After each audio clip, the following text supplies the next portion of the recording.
Mengapa negara selalu kalah dengan mafia? Kelangkaan dan mahalnya minyak goreng terjawab sudah. Hal tersebut diungkapkan oleh Menteri Perdagangan Muhammad Lutfi atas kelangkaan dan melonjaknya harga minyak goreng.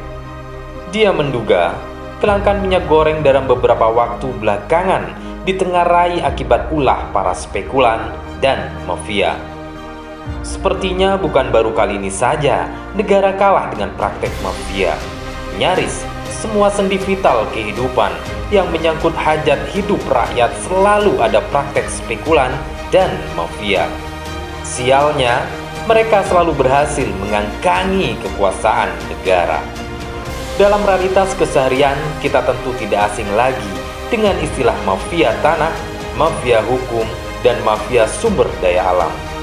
Dalam hal mafia tanah misalnya, pakar hukum pidana Universitas Al-Azhar Indonesia, Suparji Ahmad mengatakan bahwa mafia tanah adalah masalah klasik. Untuk memberantasnya bukan hanya dibutuhkan political will saja, namun political commitment dan political action-nya. Nasib sumber daya alam pun tak jauh berbeda. Edi Sutrisno dari Transformasi untuk Keadilan Indonesia dalam konferensi pers Gurita Mafia Sumber Daya Alam dalam penghancuran upaya pemberantasan korupsi mengatakan bahwa proses politik bangsa ini tidak lepas dari para taipan konglomerat. Yang menurut koalisi anti mafia sumber daya alam, upaya ini berpotensi menguntungkan mafia maupun taipan konglomerat atau pemodal sektor sumber daya alam. Kalau fakta tersebut kita tarik benang merahnya, maka sejatinya problem kalahnya negara oleh mafia bukan hanya praktek kejahatan biasa, tapi lebih kepada problem sistem tata kelola negara.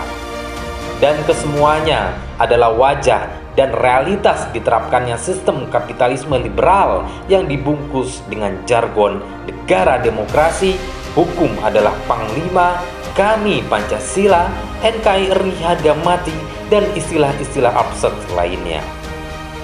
Pada momentum ini pula lah esensi dari pentingnya negara kembali kepada gagasan syariat menjadi teramat penting untuk menyudahi kalahnya negara oleh mafia, taipan, dan oligarki, serta di sanalah fungsi negara untuk mensejahterakan rakyatnya bisa diwujudkan.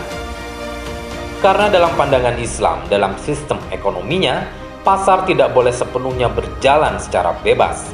Di dalam ekonomi Islam, tidak berlaku prinsip individu maupun swasta bebas menguasai berbagai jenis harta kekayaan.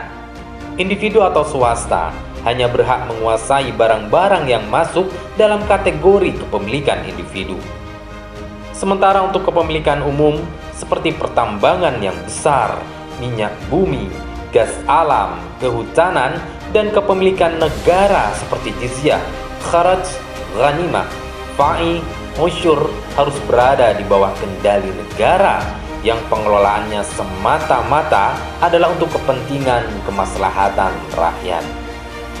Oleh karenanya, negara tidak boleh memberi kesempatan bagi sektor swasta, terlebih lagi swasta asing, untuk menguasai sumber daya alam yang masuk kategori kepemilikan umum tersebut.